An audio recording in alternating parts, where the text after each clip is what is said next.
Bueno, ya estamos en un lunes más, día 17 de mayo, y ya estamos con un nuevo programa de exportadores por el mundo. Bueno, como todos los lunes ya sabéis, intentamos trabajar un sector nuevo y hoy nos toca trabajar con el sector del material deportivo en un programa, bueno, pues si la semana pasada teníamos esa situación en la que la asociación no pudo entrar por problemas de agenda en último instante, pues hoy nos ha ocurrido prácticamente lo mismo y hoy será un programa algo diferente al que tratamos de forma habitual, pero de forma normal, de forma tradicional y siguiendo el estilo que hemos seguido hasta ahora en la cadena, de tal forma que trabajaremos el sector, tendremos nuestra tertulia y tendremos también nuestro apartado de ACOCES Responde, donde hoy sí prometemos dar una mayor respuesta, mayor cantidad de respuestas posibles a las preguntas que nos habéis ido formulando a lo largo de, de estas semanas. Bueno, pues sobre todo, como siempre os digo, gracias a todos, bienvenidos y gracias por estar allí todas las tardes de los lunes de 5 a 6 de la tarde aquí en España y en diferentes horarios en Latinoamérica. Gracias a todos vosotros por estar continuamente siguiéndonos en nuestros canales de YouTube, en Activa Radio, descargaros los podcasts de diferentes programas que siempre son muy útiles para adquirir y conocer esas otras experiencias que tenemos desde los profesionales que trabajan en el ámbito del comercio internacional.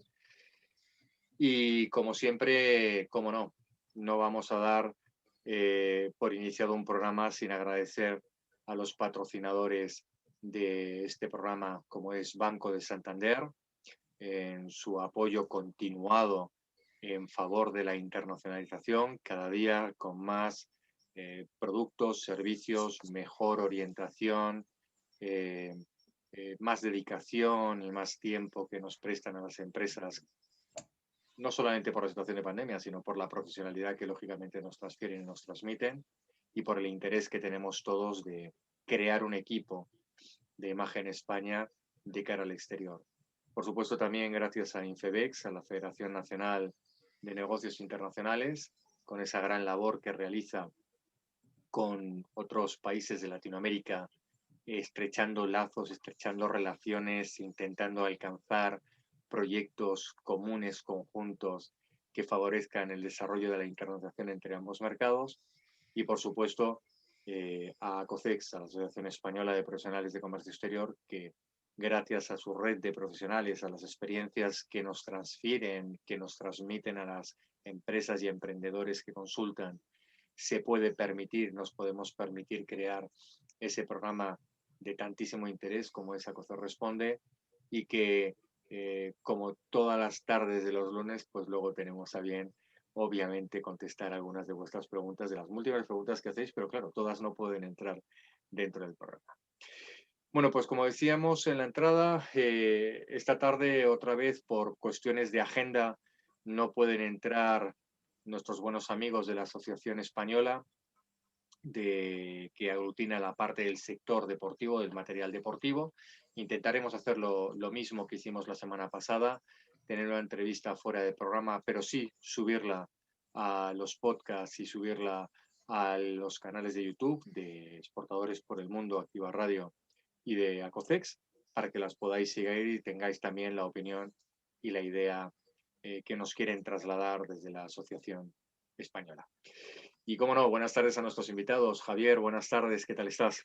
Buenas tardes, Guillermo, Juan, y a todos los oyentes. ¿Qué tal? Encantado de verte una tarde más con nosotros y deseando que nos empieces a contar más cosas, que ya sabes que luego nos mandan preguntas internas y nos dicen, vale, pero nos tiene que dar más información desde el banco, nos tiene que dar más Hoy capítulos, venimos porque con lógicamente material nosotros el interesante. dinero en antena. Hoy venimos con material interesante, Guillermo. Genial, fantástico, Javier. Muy bien, buenas tardes, Juan Gordon, ¿qué tal estás? Bienvenido. Hola, buenas tardes, Guillermo, Javier, muy bien. a todos los oyentes. Un saludo cordial. Bueno, hoy no puede estar con nosotros Juan Gordon, tampoco, una Sí. reunión también de última hora con Estados Unidos. En fin, es que esto es una radio profesional. Hay veces Juan que Suárez, querrás decir, Guillermo. alguna persona nos ha escrito, nosotros somos muy transparentes en el programa de radio, alguna persona nos ha escrito y dice, bueno, muy profesionales, decimos precisamente porque somos profesionales, aunque tenemos un cuadro de agenda con una programación anual perfectamente establecida por sectores y gestionamos con mucho tiempo las acciones, las agendas, los compromisos y las situaciones de nuestros clientes o de nuestros asociados, pues nos guste o no nos guste, el programa de radio priman. Y nosotros, desde luego, encantados de que cada vez que estén con nosotros nos puedan contar, pero hay que entender que, bueno, pues la actividad profesional no puede esperar en muchas ocasiones, y más cuando tenemos estas conexiones a nivel internacional, que, bueno, pues no nos podemos permitir el lujo de decirle, bueno, que te llamo mañana que tengo un programa de radio, cariñosamente hablando, ¿verdad? A todos nuestros oyentes que estáis ahí. Bueno, pues hoy, como en algún otro programa, os contaré yo un poquito en la introducción cómo está el sector del equipamiento y material deportivo. Y una vez que lo tengamos hecho, pues entraremos los tres, Javier, Juan y yo, a trabajar en esta ocasión un tanto anómala, pues a tratar esas 4 áreas de las actividades internacionales, dando la visión que entendemos que debe tener el sector para que vosotros estéis bien informados, tanto en los protocolos de exportación, importación, inversión, desarrollo, comercialización, legislación y fiscalidad. Y finalizaremos el programa, como os hemos comentado, con lo que se responde. Muy bien, bueno, pues el sector del equipamiento y material deportivo. Nos encontramos en un sector que aporta aproximadamente el mercado un 2,4% de lo que desarrollamos en cuanto a negocio y a comercio en la actividad española, y siendo además un sector que no por situaciones muy especiales tiende a un crecimiento constante. Si nos vamos a las cifras de los últimos 6 años, prepandemia, nos encontramos que el crecimiento estaba en torno a un 3,5 más o menos progresivo. Y sin embargo, en el año 2019 nos hemos encontrado que en el año prepandemia se ha incrementado a un 5%. Obviamente las cifras del 2020 son difíciles todavía de evaluar y de entender por, obviamente, el bloqueo, la restricción, la limitación de los pedidos que se han producido en el ámbito internacional, y que, sin embargo, sobre algunas actividades deportivas y el material que estos sectores pueden tener, y que se han visto más limitadas, entre otras cosas también por el cierre de esas actividades que se han tenido que hacer tanto en el aire libre como se han tenido que hacer en pabellones cerrados. Pues imaginémonos actividades de atletismo, por ejemplo, actividades baloncestísticas o de pelota, por decir de alguna forma, o de patinaje para los riders, etcétera. Bueno, pues obviamente son muchos meses en los que esta actividad pues no ha conllevado o motivado un pedido mayor, ¿no? Un cierto movimiento tanto en la exportación como en la importación, frente a otros deportes, otras actividades deportivas que, por poderse desarrollar al aire libre, por ejemplo, tal vez las dos más significativas, que serían el running y sería la bicicleta, bueno, pues se han incrementado sobre medida, generando cifras verdaderamente sorprendentes, con incrementos de hasta un 50% para este tipo de deportes, en el cual incluimos no solamente el material que requiere, sino también el producto en sí, ¿no? El hecho en sí de cómo desarrollarlo, cómo tratarlo, tanto en material nuevo como de segunda mano. Estamos hablando de un sector donde el 47,77% de los, digamos, concurrentes en el mercado son fabricantes nacionales. Afortunadamente estamos en un sector muy consolidado en el mercado español, con fabricantes, con importadores, con distribuidores y comercializadores, a pesar de que, bueno, pues todos somos conscientes de que es un sector muy desarrollado en cuanto a productos de nivel medio y de nivel más bajo, procedentes de China, incluso de Vietnam, donde están las grandes fábricas, los grandes elaboradores y desarrolladores de estos productos, pero en otros terceros países tenemos grandes fabricantes, Dinamarca, Estados Unidos, Canadá, México incluso, donde también están muy especializados en otro tipo de deportes y desde ellos, sin embargo, nos presentan marcas y productos de una calidad o media alta o incluso de nivel muy elevado. De este 47% se puede decir que el 43% son importadores de marcas internacionales y un 9,23% se corresponde a compañías que además de ser productores nacionales dedican parte de la actividad a la importación. Estamos hablando de que un sector en el que hay grandes marcas que a todos nos suenan, ¿verdad? Y tenemos en la cabeza, y además con grandes estructuras de distribución y comercialización de productos y tiendas que han hecho que, bueno, pues el sector del deporte haya ido a más, no solamente por las propias que ponen algunas actividades deportivas vinculadas al club deportivo, sino al multideporte, como alguno tendremos nosotros en la idea. Sector en el que hay 466 fabricantes, de los cuales 381 son importadores y 72 son fabricantes e importadores. Y contamos un sector que es amplísimo con respecto al tipo de material y producto que en él podemos encontrar, puesto que tenemos 66 federaciones deportivas que aglutinan todo, elementos subacuáticos, aeronáutica, ciclismo, atletismo, como las más conocidas, o incluso el motor. En cuanto a las cifras, pues siempre tenemos el mismo indicador dentro de lo que es el desarrollo de la exportación e importación en España. Nuestros principales destinos siguen siendo la Unión Europea, donde el gran destacado siempre sería Francia e Italia, seguido inmediatamente de Portugal. Y si nos vamos al criterio de exportación, bueno, pues en los países de exportación nos podríamos encontrar que intentamos hacer grandes proyectos con mercados como pueden ser, por ejemplo, Estados Unidos, Canadá o México, saliendo del protocolo clásico europeo y de los mercados asiáticos normales. Bueno, estas son las cifras y esta es la situación que nos brinda el sector. A partir de aquí, bueno, pues nuestros contertulios, y en este caso me sumaré yo a ello, en esa parte que me corresponde habitualmente, anteriormente la parte de aduanas, a tratar y dar una visión de cómo se comporta. Y comenzamos contigo, Javier. Estas son las cifras. Un sector, como acabamos de escuchar, bueno, pues muy asentado en el mercado español, muy tradicional, donde conseguimos mantener empresas españolas fabricantes, aunque fabriquen en España o fabriquen fuera de España, según el nivel de calidad que se tiene que buscar y los costes, obviamente, de desarrollo o el concepto incluso multimarca que tenemos que trabajar, pero un sector que todavía está aquí y que, por lo tanto, seguramente es un sector que va a requerir, sin lugar a dudas, financiación tanto de export como de import. Y aquí me gustaría tal vez empezar por uno de los productos que tal vez tocamos menos dentro de los diferentes sectores, pero que tampoco se prestan a ellos, ¿no?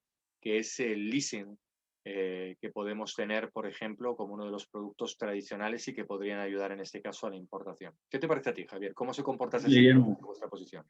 A ver, el leasing de importación no deja de ser exactamente lo mismo que un leasing de nacional. Al final es una alternativa muy buena a nuestra financiación del largo plazo, ¿no? Normalmente las empresas pues solemos recurrir cuando nos queremos financiar una inversión, un proyecto.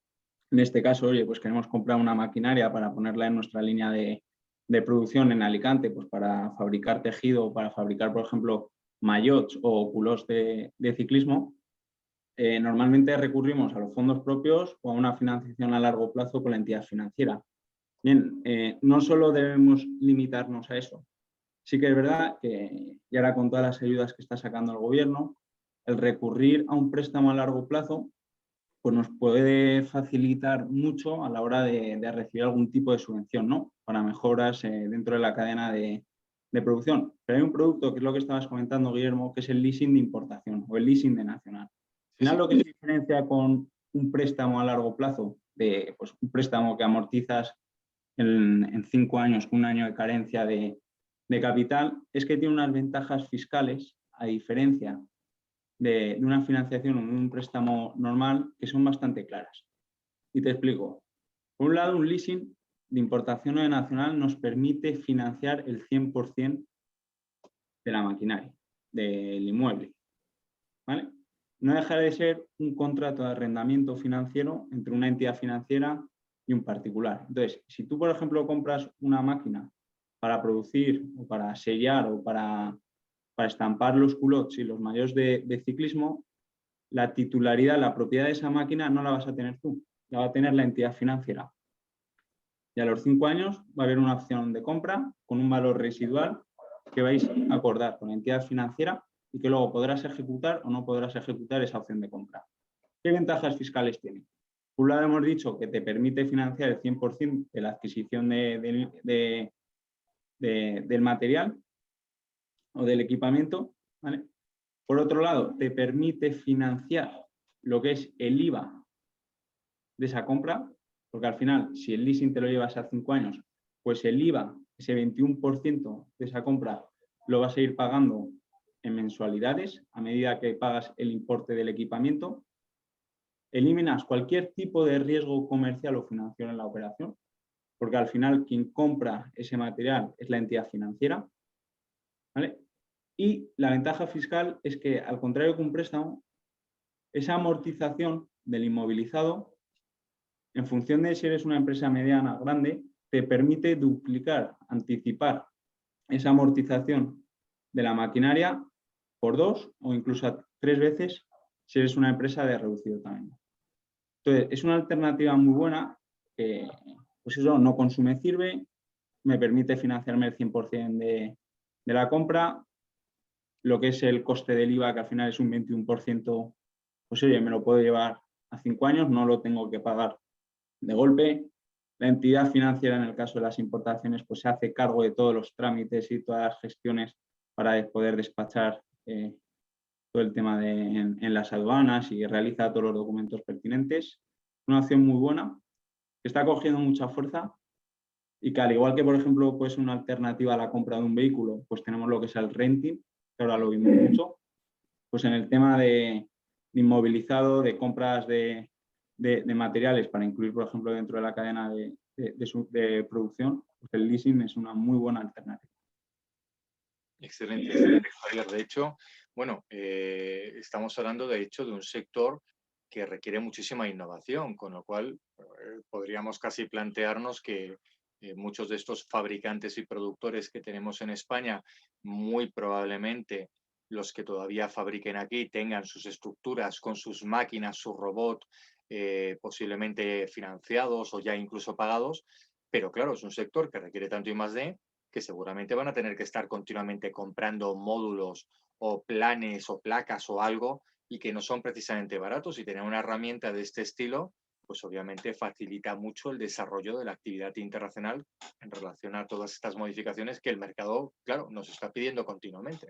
Eso es, al final no deja de ser un sector donde el componente de marca, como comentaba Juan Ramón en ocasiones anteriores, pues es muy, muy importante, y sobre todo lo que es la marca local, sobre todo en la Comunidad Valenciana, en la región de Murcia. Pues oye, están surgiendo muchas empresas que se están dedicando a lo que es la producción y el desarrollo de equipamiento deportivo de todo tipo. Sí, sí. Al final, desde una fábrica en Yecla o en Totana, oye, están llegando a todo el mundo con una calidad y una precisión impresionante. Y al final, pues también juega un papel muy importante el tema de los embajadores, ¿no? La promoción en redes sociales, quien te recomiende, pero es súper importante en este sector el tema de la innovación. Entonces, el leasing de importación, y lo digo de verdad, o sea, no lo digo por decir, es una herramienta y una alternativa al préstamo tradicional de toda la vida, que nos permite ir mucho más desahogados, con el que tenemos ventajas fiscales, y oye, es una alternativa, como siempre decimos, para tener encima de la mesa para financiar nuestro largo plazo. Fantástico, maravilloso. Bueno, pues una de las herramientas que no tenemos esa oportunidad muchas veces, ¿verdad?, de poder tocar dentro de los programas, porque son más netos de exportación posiblemente que neto de importación para poder traer ese equipamiento y demás. Luego volveremos sobre el tema financiero. Juan, ¿qué podríamos decir del sector logístico? Porque claro, aquí material deportivo y complementos. Es enorme. Yo me he encontrado en estos días atrás, preparando un poco el programa y viendo el sector, analizando un poco datos, que tiene 27 subsectores, Sí, sí, según la asociación. O sea, es que tienes desde material, digamos, desde escopetas de caza hasta las de perdigones, pasando por todo tipo de raquetas para cualquier deporte de raqueta, material para deportes acuáticos, para el running, bicicleta, incluso no solo eso, las propias instalaciones deportivas también forman parte de este sector. Y bueno, pues incluso la alimentación para deportistas, etcétera. Entonces aquí nos encontramos, bueno, pues por lo que he podido ver en cuanto a datos de exportación, que el textil no plantea ningún problema. En materia de transporte, digamos, dentro de la logística vamos a distinguir por un lado el transporte y por el otro las aduanas.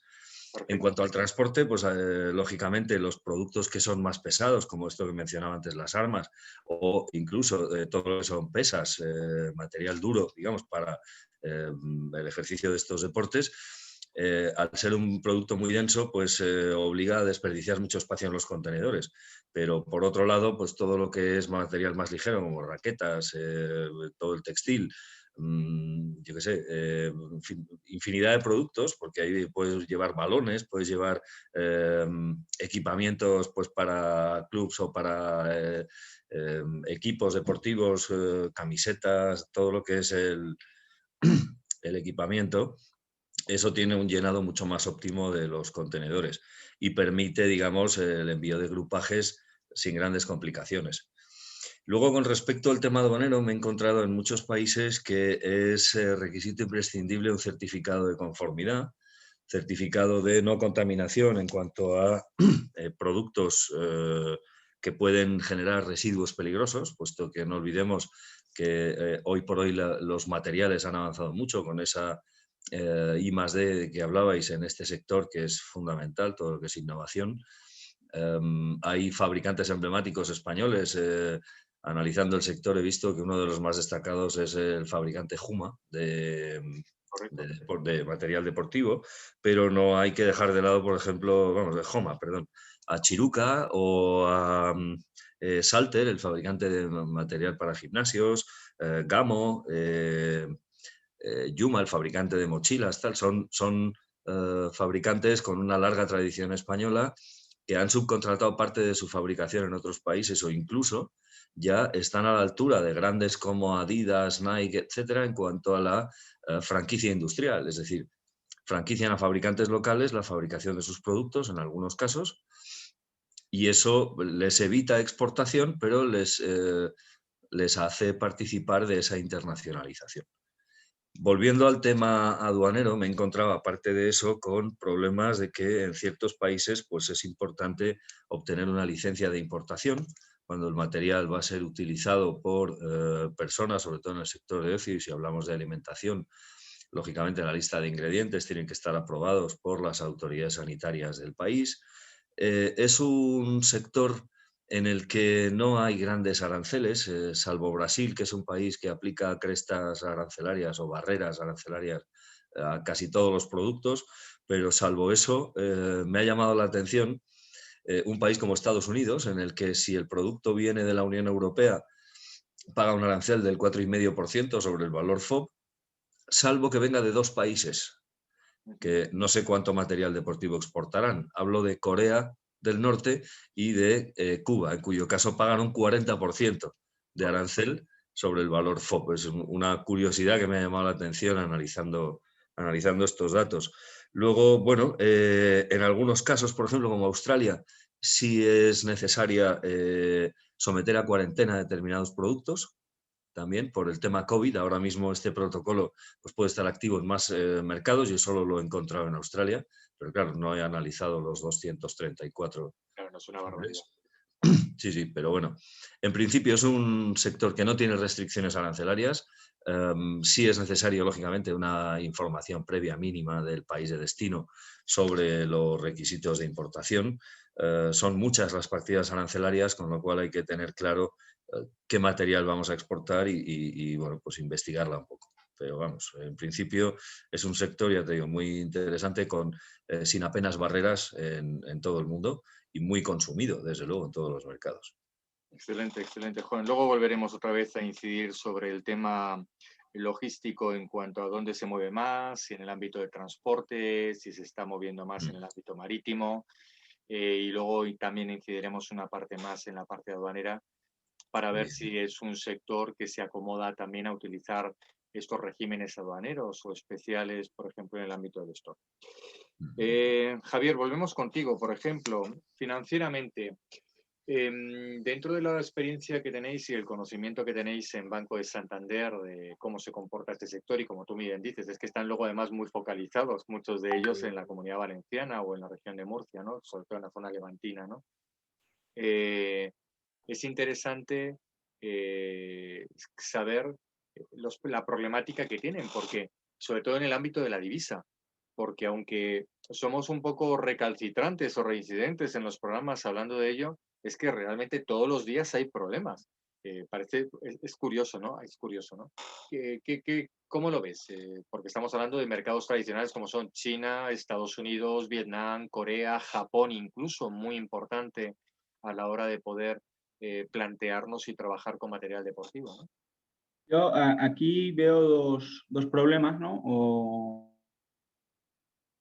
Yo creo que pueden caracterizar financieramente a este sector. Por un lado son los amplios plazos de giro Claro. que tenemos con el tema de las importaciones. Como estáis comentando, por muchas de estas importaciones o parte de los materiales por los que luego producimos y luego tenemos que vender, pues vienen de China.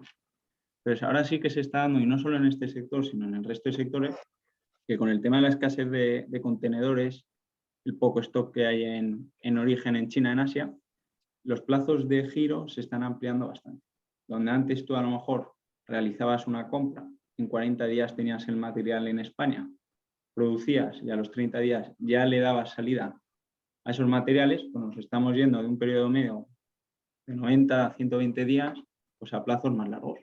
Entonces, eso sí que sí que hay una serie de casuísticas, ¿no? Pues al final tus financiaciones o tu circulante, pues al final el periodo de cobros y pagos se difiere de lo que tú tenías planteado y ahí tenemos un problema. Hay que ver qué es lo que pasa y hay que intentar buscarle una solución. O bien intento acortar o alargar mi periodo de pago a mis proveedores o intento anticiparme parte de los cobros pues, para no caer en problemas o dificultades de liquidez, ¿no? Y eso al final va derivado junto con el tema de la divisa. ¿Por qué? Porque al final tú tenías una serie de pedidos establecidos con tus proveedores, por ejemplo, de Asia. Estos pedidos normalmente, o en la mayoría de los casos, pues se pagan en dólar. Y un dólar no vale lo mismo hoy que hace 6 meses o hace 10 meses, cuando te cerraste un suministro con una persona de China para que te suministrara durante todo el año, pues un dólar no vale lo mismo. Y dependiendo, porque estabais contando antes, al final este es un sector donde hay muchos tipos que embarca un amplio abanico de productores, de importadores, de distribuidores, de fabricantes. Entonces, tenemos de todo, pero tenemos empresas pues a lo mejor que tienen unos márgenes comerciales muy ajustados. Entonces, no les supone lo mismo comprar 200.000 euros de pelotas de fútbol para luego vender a todos los colegios, me lo invento, para luego vender a todos los colegios de la Comunidad Valenciana, al dólar a 1,21 que a 1,18, porque al final ha sido una licitación, ya tienes comprometido el precio de venta y resulta que cuando vas a pagar, pues vas a pagar más caro de lo que vas a vender. Entonces, ahí es importante pues, acudir y sentarnos con la entidad financiera, en este caso con Banco Santander, y ver de qué manera pues, podemos cerrar algún tipo de cobertura en el caso de las importaciones para garantizarnos nuestro margen comercial. Súper importante eso. Otro problema que está habiendo con el tema pues oye, había empresas, ¿no? que tenían coberturada su compra de suministros de mercancía a un tipo de cambio prefijado y resulta que se ha demorado el suministro por parte de Asia. Pues, ¿qué pasa con esos seguros de cambio? Bueno, hay distintas alternativas, hay que hablar con la entidad financiera y ver de qué manera podemos pues aguantar esas coberturas, esos seguros que tenemos hasta que podamos realizar las operaciones. Sí que me gustaría añadir que, sobre todo insisto en el tema de las importaciones, porque al final este es un sector muy importador. Neto importador. Sí. En los países de Asia, del sudeste asiático, que es donde es la fábrica del mundo, por decirlo así, los tipos de interés locales son muy elevados. Entonces, cuando en Europa nos estamos financiando a un tipo medio, no lo sé, dependiendo del plazo y todo, pero del 1, del 1,5, del 2, del 3, del 4%, pues los tipos de intereses locales en China, en India, pues están en torno al 6, 7 y el 8%. Entonces, hay distintas alternativas que nos permiten desde España obtener un mejor precio de compra en nuestras importaciones y con el cual le podemos ofrecer financiación a nuestros proveedores desde España. Yo te pago al contado, yo me financio mucho más barato que lo que te cuesta a ti la financiación en China o en Asia y recibo un descuento por pronto pago. Eso puede ser con la clásica línea de financiación de importación. Pero luego tenemos el famoso confirming internacional, que no deja de ser lo mismo. Yo te emito un confirming a 60 días y te doy la opción de anticiparse este confirming, de anticiparte ese cobro en Chile o en China o donde sea, a tipos de interés que ya hemos pactado y que van a ser mejores tipos de interés que los que tienes tú con tu entidad financiera local. Entonces, siempre lo decimos. Luego te quiero preguntar, Javier, en relación también al crédito documentario, porque es un sector, por lo menos por lo que nos llega a COCEX, curiosamente de los que nos suelen mandar, ¿no? Revísanos, échale un vistazo, a pesar que lógicamente estáis ahí las entidades bancarias y que ayudáis indiscutiblemente, pero ya sabes cuál es el carácter, no sé en Latinoamérica como nuestros oyentes cómo serán en sus casas, ¿no? En sus empresas y con sus entidades, pero aquí en España solemos decir esto de he ido al médico para que me vea y me recomiende ir a otro médico para que me dé su otra opinión. Bueno, esto es un poquito lo mismo. Al final van a preguntar a estos operadores intermedios y luego resulta que nos llegan a COCEX, oye, que me ha llegado esto, que tengo una interpretación, que tengo un algo, y claro, a nosotros nos cuesta no decirles, pero esto te lo habrá revisado tu banco, ¿y qué te ha dicho? No, bueno, me lo han enviado directamente y le echa un vistazo todavía. Claro, que todos sabemos que esto no suele ser así, ¿no? Por lo menos en las entidades bancarias creo que más serias que tenemos en el mercado, ¿no? Pero me gustaría volver a ello porque creo que es un sector que se presta muy mucho, ¿no? Precisamente al crédito comercial. Vamos con Juan. Juan, volvemos otra vez a la parte aduana y logística para cerrar, si quieres, este capítulo. Desde el punto de vista logística, claro, vamos a ver, decías antes, trasladar y transportar ropa. Bueno, pues obviamente, salvo que tenemos piezas deportivas de un valor increíblemente alto, con unos márgenes elevadísimos que se pueden manejar sin ningún tipo de problema a nivel aéreo. Yo recuerdo por ponerte un ejemplo, y a los oyentes, recuerdo hace unos 18 años, cuando uno de los clientes que me tocó la puerta me pedía ayuda porque quería empezar a trabajar de forma paralela en la línea Hoyt de Arcos de competición americana. Y claro, no tenía mucha idea. Lo que tenía era dinero, tenía la tienda deportiva, no había metido la línea de caza o de deporte de tiro con arco y quería integrarse en el sistema, ¿no? Y claro, a la hora de valorar el producto de los últimos recurvados y los primeros poleas que empezaron a llegar al mercado español, claro, el recurvado, como no te lo trajeras en barco, era poco más o menos que imposible poderlos tratar y trabajar. Pero cuando te ibas al valor de un arco recurvado, directamente te decían, no, esto va por vía aérea porque el producto puede soportar perfectamente el coste del tráfico aéreo sabiendo el incremento que hay. Entonces, a rasgos generales, sabiendo que tenemos tantísimas subpartidas, ¿cómo podríamos catalogar el tipo de utilización de este transporte? ¿Tenemos algún dato en relación de por dónde se está exportando más o menos logísticamente? Valencia, Barcelona, Algeciras, Sevilla, Madrid, Barajas, el Prat, o se están trayendo por otros hinterlands europeos. Y a nivel marítimo, ¿cómo está la situación? Aprovechando también que lo habéis comentado, esta situación que, bueno, parece ser que se empieza a corregir, ¿no? Más barcos, más puertos abiertos, recolocación de los contenedores vacíos que se quedaron en muchos hinterlands apalancados, y que, bueno, pues vuelven a hacer que los fletes, aunque con más lentitud, vuelvan a su, digamos, criterio normal de valor, ¿no? Aunque todavía estamos con valores elevados, ¿no? Pero bueno, la curva descendente la tenemos. ¿Qué nos puedes contar desde el punto de vista puramente logístico?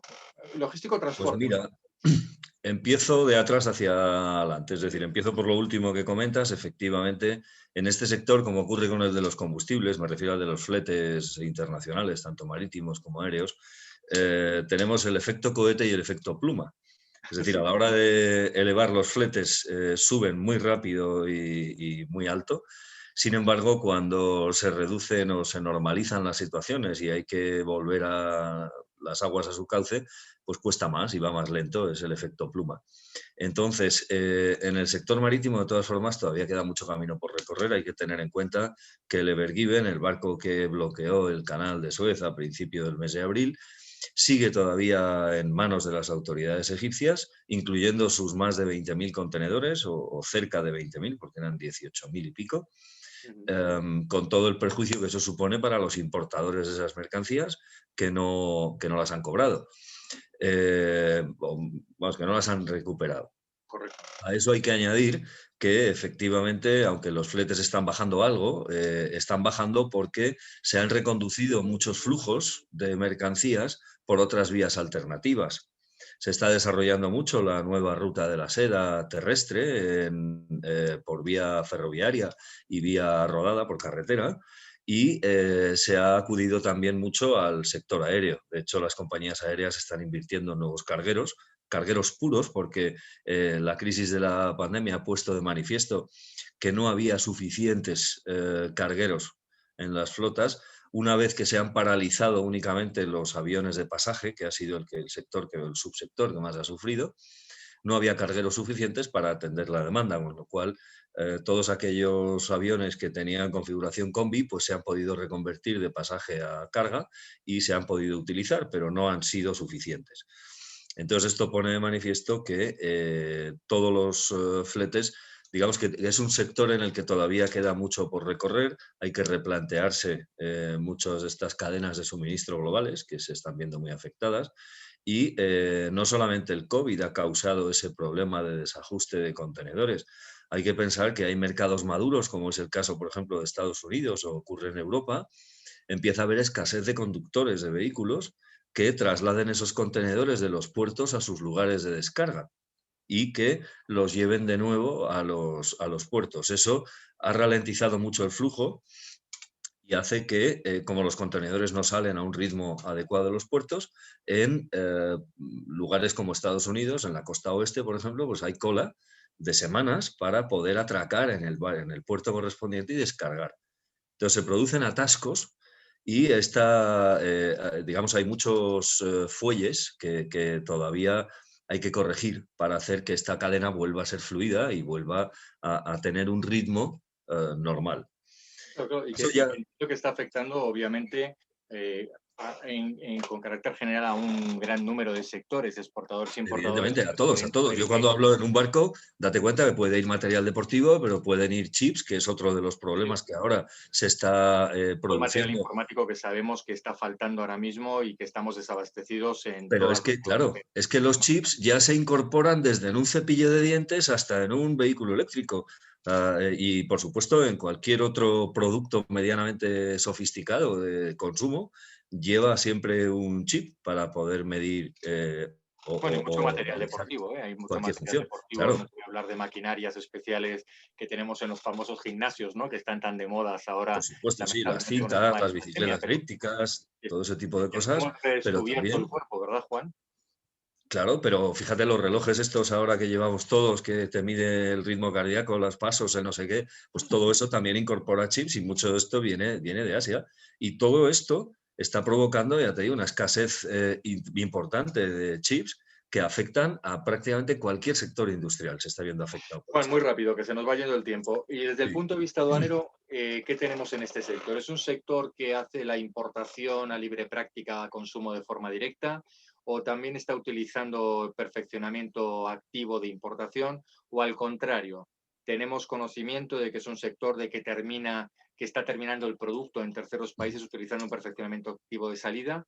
¿Es un sector que está utilizando los depósitos distintos, los depósitos aduaneros como elementos de estocaje y almacenaje para muchos de los materiales que tenemos, sobre todo ahora mismo en este momento de pandemia. Un ejemplo, podemos estar importando a lo mejor del orden de 14 contenedores de golpes de bicicletas y las dejamos en un depósito aduanero y vamos retirándolas progresivamente en lugar de importar de golpe las 14. ¿Qué puedes decirnos a este respecto de aduana?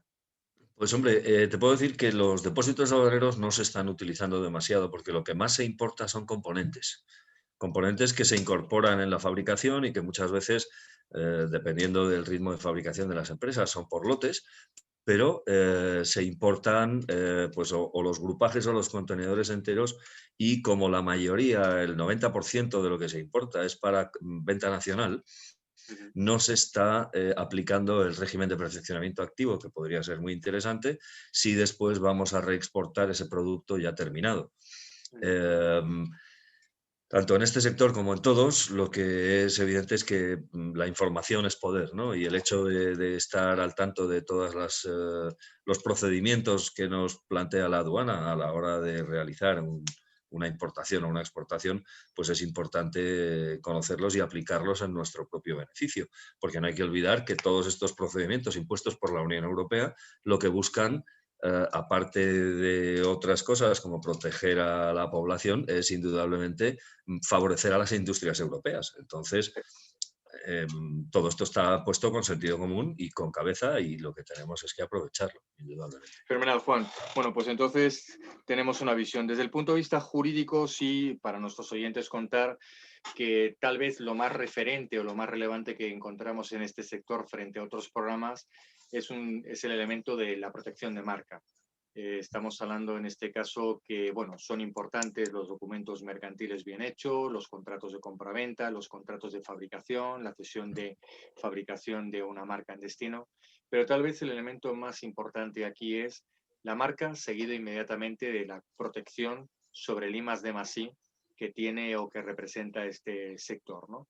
Si salimos y empezamos a trabajar sobre determinados productos, debemos imaginarnos la gran cantidad de productos que utilizamos dentro de este sector, desde los aparatos a lo que es la ropa, ¿no?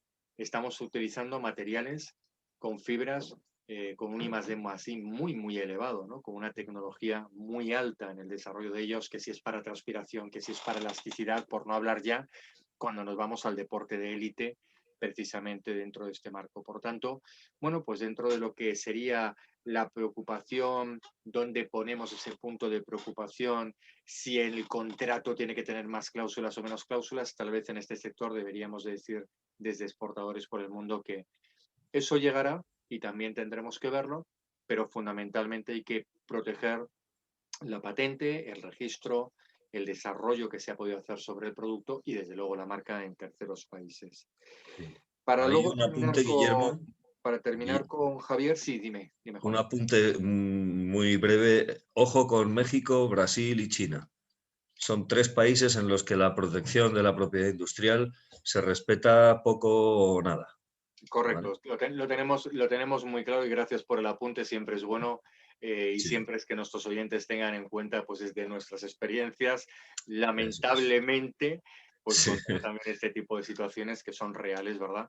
En el eso mercado. es. Bueno, y antes de cerrar este módulo con Javier y esa parte del crédito documentario que sí quiero que nos dé unas pequeñas pinceladas, desde el punto de vista comercial también contaros que es un sector muy tradicional, desde el punto de vista del tipo de empresas que están situadas. Son empresas que no son nuevas, son empresas que llevan a lo mejor 20 o 30 años dentro de lo que es la elaboración, fabricación, comercialización del sector, en el caso español. Marcas muy conocidas como las que Juan Gordon nos ha estado integrando y demás. Y es uno de los sectores que más ha crecido desde la implantación del e-commerce en el ámbito internacional. Las dos grandes megaplataformas que conocemos en Europa, AliExpress / Alibaba o Amazon, bueno, pues no hay nada más que meterse y poner algo de deporte y es espectacular la cantidad de referencias, complementos, artículos de todas las subpartidas que Juan Gordon nos ha comentado. Pero no solamente son importantes los marketplaces, sino también son importantes las grandes plataformas especializadas que hay dentro del ámbito del deporte. Hay algunas marcas conocidas, Sport 2000, por ejemplo, aquí en Europa y en España. Es una referencia francesa que tiene diferentes franquicias con diferentes tiendas online, que diferencia además productos online según mercados en los cuales está situado, o grandes cadenas, ¿verdad?, o puntos de venta que todos conocemos, donde entrar en ellas y ver su portal de compra-venta online en relación a la cantidad de productos que tienes es bárbaro. Te dicen, tenemos 27.000 o 30.000 referencias en un mundo solamente del deporte que muchas veces, bueno, pues los menos cercanos a él se llegan a sorprender porque tienen muchas referencias frente a lo que podríamos estar estimando o valorando. La forma de acceder de este sector es muy tradicional. A nivel internacional ha sido un sector que siempre se ha comportado en el acceso a mercados participando a través de eventos que la administración suele desarrollar, las típicas misiones comerciales y la participación en las ferias y en los eventos de primer nivel, y casi siempre buscando al importador distribuidor de un tercer país muy consolidado en función del nivel de marca o relación de productos o el I+D o la tecnología que puede llegar a aportar el producto para bueno, pues intentar a través de él desarrollar ese protocolo de importación sin necesidad, a diferencia de otros sectores, de que el distribuidor fuera el mismo importador. En el sector del material deportivo, a diferencia, como estoy diciendo, no es un 90% del distribuidor se convierte en el importador, no. Aquí estamos hablando casi un 50%. Tenemos importadores que tienen estos productos en el catálogo por las licencias que consiguen de sus gobiernos, pero que luego no los comercializan, sino se hacen esa pantalla que luego la transfieren a esos distribuidores que prefieren adquirirlos desde un punto de vista de mercancía local, es decir, ya desduanada, y por tanto de libre movimiento y de libre circulación dentro de su territorio o de los territorios que concurren dentro del grupo de mercado, y pueden participar. Para cerrar el capítulo, Javier, la última pincelada antes de entrar con Acocer Responde, que hoy tenemos bastantes preguntas allí. Crédito documentario, Javier. Aquí estamos hablando de que somos ya no tanto las empresas españolas las que estamos recibiendo el crédito, es decir, a nuestro favor, sino somos las que estamos abriendo el crédito porque pagamos muchos de estos materiales de, a lo mejor, contenedores que vienen cargados, pues algo tan básico como lo que hoy encontramos, las famosas cintas de correr de gimnasio. Pero es que ¿cuánto vale una cinta de correr de esas en estos momentos? Pues imaginemos un contenedor lleno y a lo mejor estamos hablando de cifras de 140 o 200.000 euros frente a una media de 30 o 40.000, ¿no? ¿Qué orientaciones, qué pistas nos das a este sector en el crédito? Totalmente, Guillermo. Incluso, como decías, un contenedor para un distribuidor o un importador nacional con 10.000 referencias distintas. Sí. Claro. Abres luego el contenedor y donde tenías que tener 5.000 unidades deportivas con el par izquierdo y derecho, pues te encuentras 5.000 unidades solo con el par derecho, ¿no? Correcto. Pues aquí el crédito documentario de importación juega un papel fundamental, sobre todo también para comprar materiales, a lo mejor donde la propiedad industrial o la protección a la propiedad industrial pues es escasa, ¿no? Entonces sí que tenemos bastantes clientes y además, como comentábamos, ¿no?, en la zona de Comunidad Valenciana y de la región de Murcia, donde se emplea el crédito de importación para comprar referencias a proveedores con los que llevan trabajando 10-15 años y con proveedores nuevos. Así es. ¿Alguna puntualización de algún nuevo emprendedor que se tenga que acercar a Banco de Santander y diga, Javier, mira, me he metido en un proyecto internacional, no he trabajado con créditos documentarios, me lo está pidiendo el exportador, me ha mandado una factura pro forma, no te creas que tengo mucha idea? ¿Qué puede esperar de Banco de Santander ese emprendedor cuando llega y le dice, mira, Javier, es que no sé de crédito documentario? Simplemente vaya a la oficina, se valora el riesgo, porque al final hay que tener una línea de riesgo con el banco. ¿Vale? Igual que tienes una póliza de crédito, pues necesitas tener una línea de riesgo específica para poder emitir créditos documentarios. Y luego tampoco hay que cerrarse y hay que negociar con el proveedor de que no solo está el crédito documentario como medida alternativa para poder cubrirte en tus importaciones o para que el exportador, el chino, se cubra de sus exportaciones. Están los avales internacionales y hay una serie de productos financieros también que nos ayudan a mitigar esas posibles discrepancias o problemas que pueden surgir en una operación de comercio exterior. Fenomenal. Con lo cual, que vayan con total tranquilidad, porque no solamente se les va a orientar, sino se les va a abrir todo ese abanico de otras posibilidades desde el Banco de Santander para que puedan, obviamente, desarrollar al final esa operación con un amplio margen de garantías, ¿no? Y lo que venimos diciendo en los últimos programas, Guillermo, el Estado, a través de CESPE y a través del ICO, está dando ayudas y está fomentando lo que es la exportación y la importación prestando su garantía estatal. Entonces, pues bueno, que vayan a las oficinas bancarias del banco y les informaremos de todo. Fantástico, Javier. Bueno, pues, queridos oyentes, hasta aquí este plano en el que tocamos las famosas patas del comercio internacional, siempre orientadas al sector. Gracias, Javier, gracias, Juan, por siempre estas explicaciones, yo creo que tan sencillas, tan claras, tan orientadas a lo que, aunque da la sensación muchas veces que hablamos de lo mismo, son estos pequeños elementos diferenciales de cómo los debemos de tratar y aplicar en cada uno de los sectores que estamos trabajando por la particularidad del producto y la particularidad de los mercados, que es lo que muchas veces nos van a dar las pistas reales para no entrar y cometer pues errores, como decimos muchas veces, de principiante, ¿no? Dentro de la actividad internacional.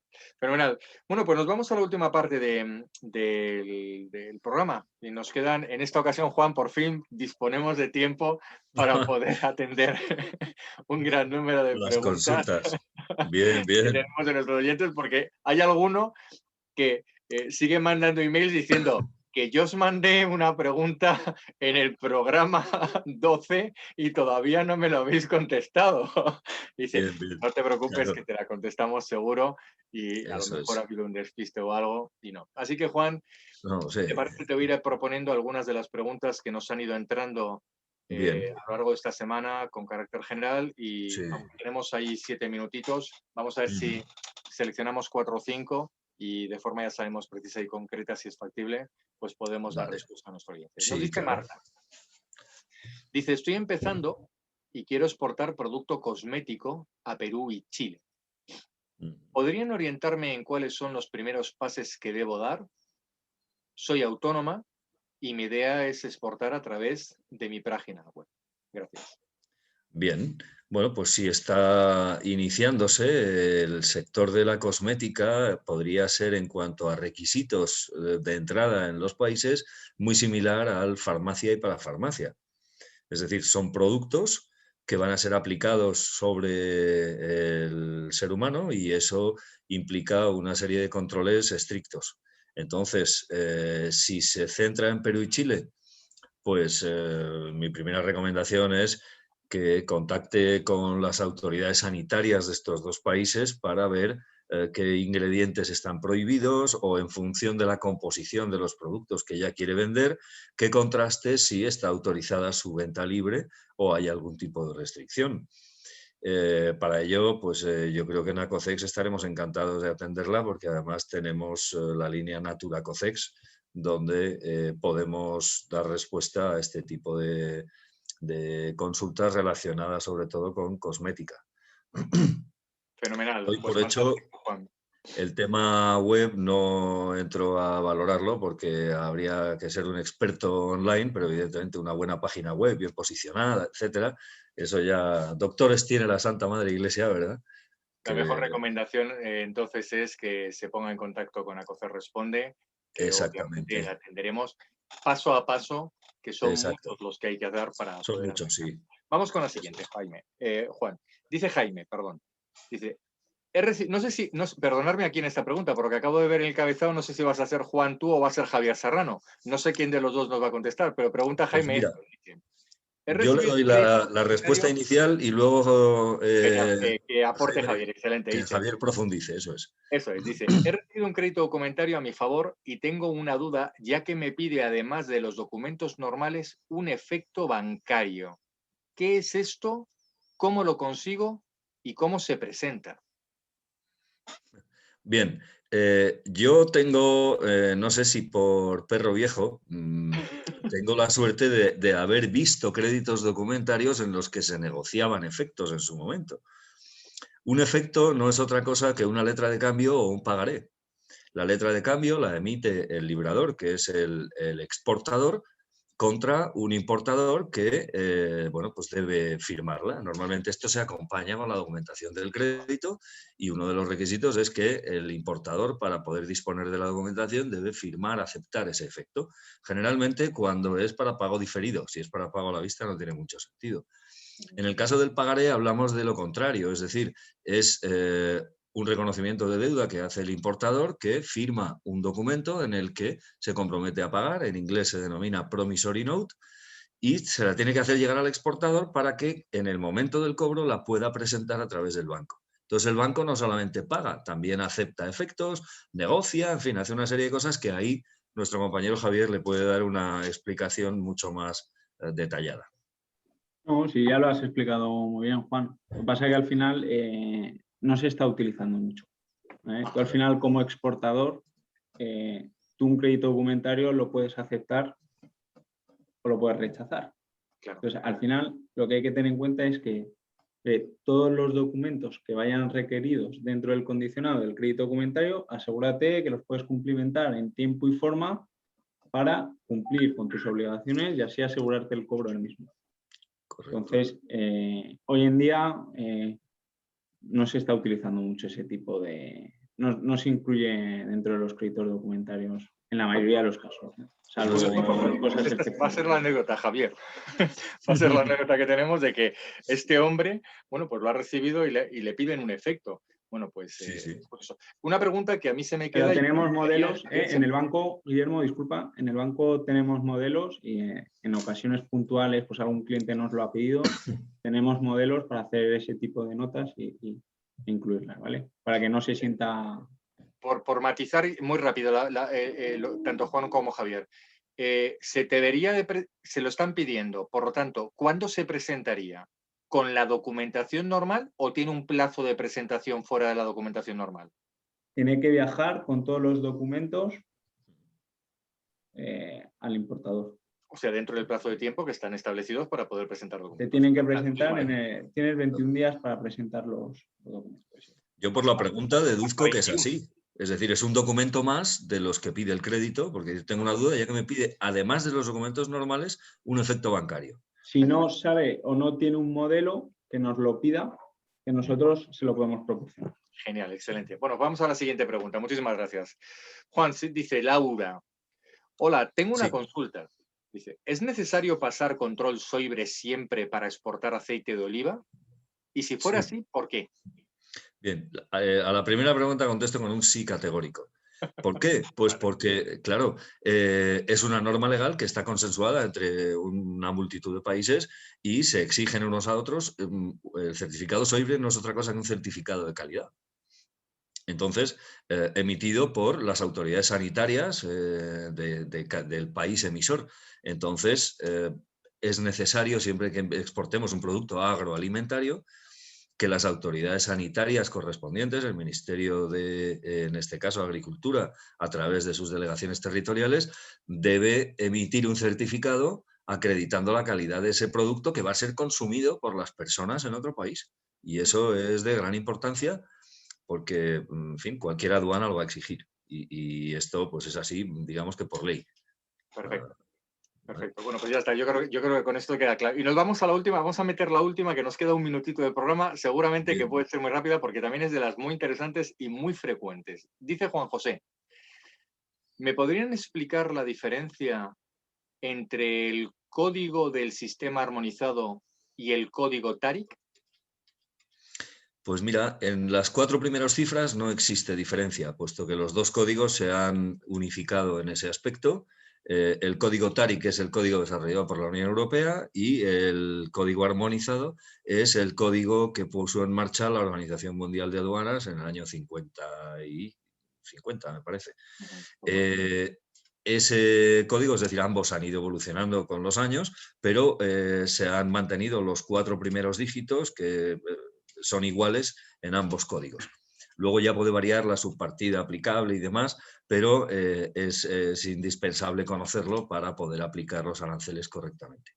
Vale, y si me permites, ya que es uno de los temas que a mí ya sabes que me gusta y disfruto mucho con él, Sí. ampliándole la pregunta, le diríamos, si te lo piden en un documento y nos estás escuchando ahora mismo en directo, y si no nos lo escuchas en el podcast, que seguramente descargarás, la diferencia, si te la están pidiendo, pónmela en el documento, es sistema armonizado, los 6 primeros dígitos que tiene tu clasificación, y el código TARIC son el más de 6 dígitos normalmente que tenga tu territorio. En el caso europeo, en el caso español, estaríamos hablando de hasta 10 dígitos. Por tanto, bueno, siempre este tipo de pequeños detalles y matices son importantes contemplarlos dentro de la documentación cuando nos explique. Claro. Muy bien, Juan, muchísimas gracias, como siempre, De nada. por tus importantes e interesantes respuestas que nos das a nuestros oyentes. Se nos siguen quedando, ¿eh? Se nos siguen quedando Sí, me ha preguntas. encantado la última, que me parece especialmente importante porque No nos esta da sí tiempo, puede Juan. ser... Vamos a reservar Bueno, para otros programas porque hay pues muchas más que ya sabes que te he ido perfecto. adelantando Sí. alguna de ellas. Pues te Pero es pido que que esta sí no nos da tiempo, la no nos da tratemos tiempo. en el próximo porque va No a hay ser ningún muy problema. interesante para todo el mundo. Seguramente nos lo estamos cuestionando en el Vamos, equipo técnico, queridos oyentes, de a lo mejor hacer un programa especial solamente de Acocer Responde para poder contestar el acumulado de sí, preguntas que tenemos. porque no hay Pero, manera. pero como siempre os decimos, no hay ningún problema. Escribirnos, por favor, al correo electrónico acocerresponde@acoces.es, que estaremos encantados de poderos dar la respuesta como hacemos habitualmente. Y hasta aquí nos ha dado el programa de hoy, día 17 de mayo. Así que, como siempre, muchísimas gracias a todos vosotros por estar allí, a los que nos estáis escuchando en el inicio del día, en vuestro primer tramo de jornada laboral, en los que ya estamos terminando la jornada laboral y estamos diciendo, ¿dónde te escucho el programa? Lo escucho saliendo de la oficina, lo escucho en el coche, en el metro, en el tren, en el autobús, que tengo que regresar a casa. Gracias de verdad por depositar vuestra confianza. Nos sentimos muy orgullosos y muy contentos de que poquito a poquito os vamos viendo cómo os vais suscribiendo más a nuestros canales. Eso significa que, bueno, algo malo no estamos haciendo y que, por lo tanto, lo que os estamos transmitiendo en cuanto a contenidos de información es de utilidad y es bueno para vosotros. Y os lo agradecemos de verdad tanto a nuestros oyentes de Latinoamérica como a los oyentes españoles. Como no, muchísimas gracias a Banco de Santander, por supuesto. Esperemos que siga estando aquí con nosotros todos los lunes, dándonos estos, bueno, clarísimas respuestas, explicaciones que hay sobre los productos, su utilización y cómo debe de ser desarrollado en los diferentes sectores que proponemos, puesto que, bueno, está claro que Banco de Santander pues, es líder absoluto en el concepto de apoyo, desarrollo y gestión de la actividad en favor de la internacionalización española. Así que muchísimas gracias por además ser nuestro patrocinador. Gracias a Infebex, la Federación Nacional de Negocios Internacionales. Gracias por estar construyendo esos lazos con Latinoamérica.